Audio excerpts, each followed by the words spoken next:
Selamat pagi anak ibu. Yuk belajar mengenai kontak budaya pada masyarakat multikultur. Tujuan pembelajaran kita yaitu yang pertama, kalian memahami pengertian dari masyarakat multikultur. Lalu kalian dapat mengidentifikasi perbedaan asimilasi, akulturasi, dan difusi. Sebelum membahas mengenai kontak budaya pada masyarakat multikultur, mari kita mengingat kembali pembelajaran sebelumnya mengenai kebudayaan. Kebudayaan terdiri atas 3 wujud budaya, yaitu sistem ide, aktivitas, dan artefak. Kebudayaan juga memiliki 7 unsur budaya. Yang pertama, sistem pengetahuan, yang kedua, sistem kesenian, yang ketiga, teknologi, keempat, sistem ekonomi atau mata pencarian, kelima, sistem kemasyarakatan dan kekerabatan, lalu yang keenam, sistem religi, yang terakhir ketujuh adalah sistem bahasa. Nah, berbicara masyarakat multikultur, maka kita akan berbicara mengenai keberagaman kebudayaan. Sebab multi artinya lebih dari satu atau banyak, kultur adalah budaya. Jadi masyarakat multikultur contohnya adalah masyarakat Indonesia. Kenapa masyarakat Indonesia? Sebab masyarakat Indonesia adalah masyarakat yang memiliki beragam budaya, suku bangsa, agama, mata pencarian, bahasa, dan lain sebagainya. Masyarakat Indonesia juga dikatakan sebagai masyarakat plural atau multikultur, di mana kehidupannya selalu mengalami perubahan karena adanya kontak antar kebudayaan dalam masyarakat. Karakteristik masyarakat multikultur yang pertama, karakternya adalah terjadinya segmentasi, yaitu adanya bentuk-bentuk kelompok yang seringkali memiliki subkebudayaan yang berbeda antara yang satu dengan yang lainnya. Lalu memiliki struktur sosial yang terbagi-bagi ke dalam lembaga yang bersifat non-komplementer. Nah, non-komplementer dapat diartikan tidak saling melengkapi. Jadi lembaga-lembaga tersebut tidak ada hubungan keterkaitan atau kreasionalnya. Lalu sering mengalami konflik antara kelompok yang satu dengan kelompok yang lainnya. Contohnya konflik antara suku Dayak dengan suku Madura. Lalu yang terakhir yaitu adanya kontak antar budaya yang memberikan pengaruh terhadap keberagaman budaya. Jadi kontak antar budaya yang satu dengan kebudayaan yang lainnya itu akan memunculkan budaya yang baru atau akan menciptakan keberagaman budaya. Sehingga masyarakat Indonesia yang beragam tersebut dengan kebudayaannya dinyatakan oleh Furnipal dengan istilah masyarakat pluralitas. Furnipal menyatakan bahwa masyarakat Indonesia merupakan satu masyarakat plural, yaitu masyarakat yang terdiri atas satu atau lebih elemen yang hidup sendiri-sendiri. Nah, kontak antar kebudayaan tadi akan memunculkan istilah salah satunya yaitu asimilasi. Istilah asimilasi berasal dari bahasa Inggris yaitu assimilation, yang artinya pembauran, perpaduan, penerimaan, dan pencampuran secara harmonis. Asimilasi adalah satu kondisi di mana terjadinya pembauran dua kebudayaan atau lebih, disertai dengan hilangnya ciri khas kebudayaan asli dan menghasilkan kebudayaan baru. Contoh asimilasi misalnya, para pedagang atau penjual yang berasal dari Jawa tinggal di Bali. Mereka menyadari bahwa mereka adalah pendatang sehingga mereka berusaha belajar bahasa Bali dan memahami serta menyesuaikan diri terhadap adat istiadat yang ada di Bali. Karena mereka menganggap bahwa hal tersebut memberikan keuntungan bagi usaha perdagangan mereka. Faktor terjadinya asimilasi ialah yang pertama dikarenakan adanya toleransi, lalu sikap menghargai kebudayaan orang lain. Adanya sikap menghargai budaya dan orang lain, serta mau mengakui kelebihan dan kekurangan unsur kebudayaan masing-masing dalam proses interaksi sosial, hal ini bisa menyebabkan terjadinya asimilasi. Lalu, sikap terbuka terhadap kebudayaan lain.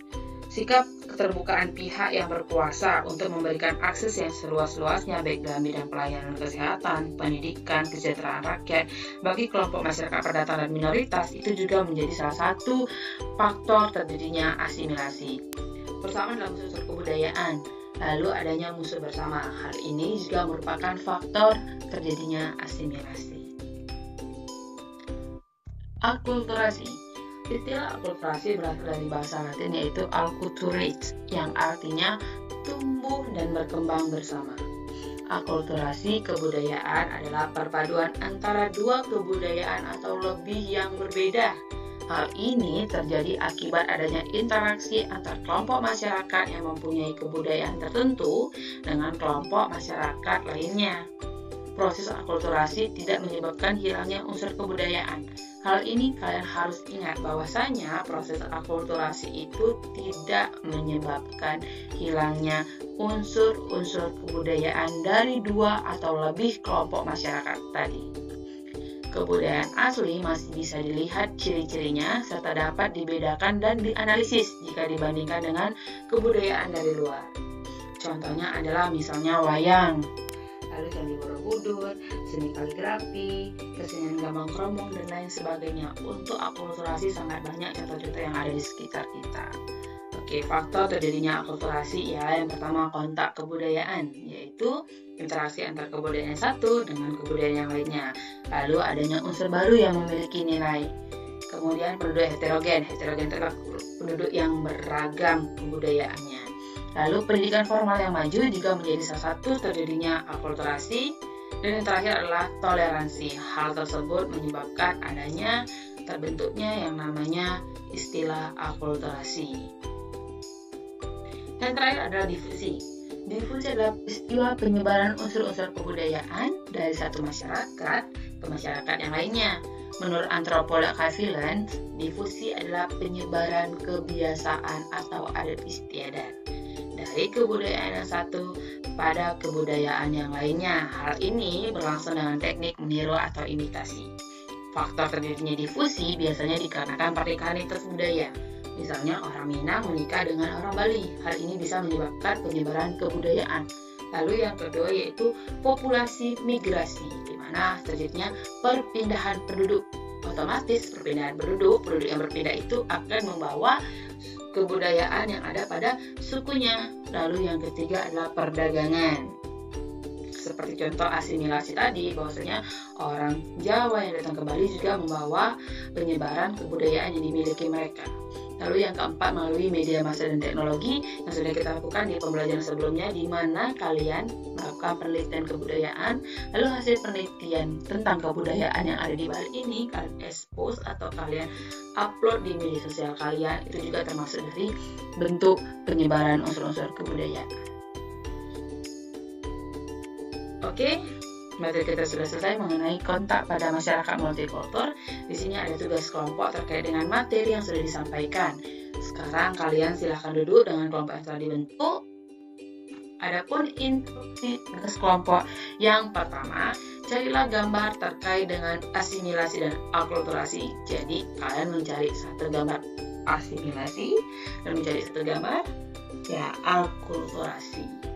Yang kedua, analisis gambar. Analisis gambar, bukan tuliskan hasil analisis, tapi analisis gambar.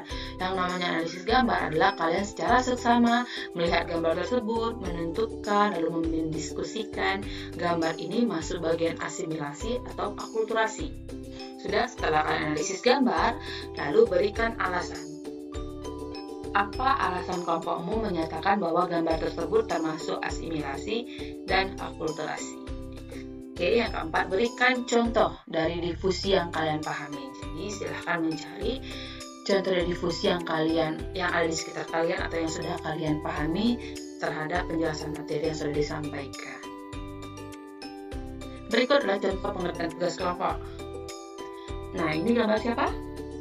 Benar, gambar Rhoma Irama. Rhoma Irama adalah Raja Dangdut. Jadi musik dangdut termasuk ke dalam kontak budaya dalam bentuk asimilasi. Hal ini dikarenakan musik dangdut merupakan perpaduan dari musik Melayu, Arab, dan India, sehingga musik dangdut itu dinyatakan sebagai asimilasi.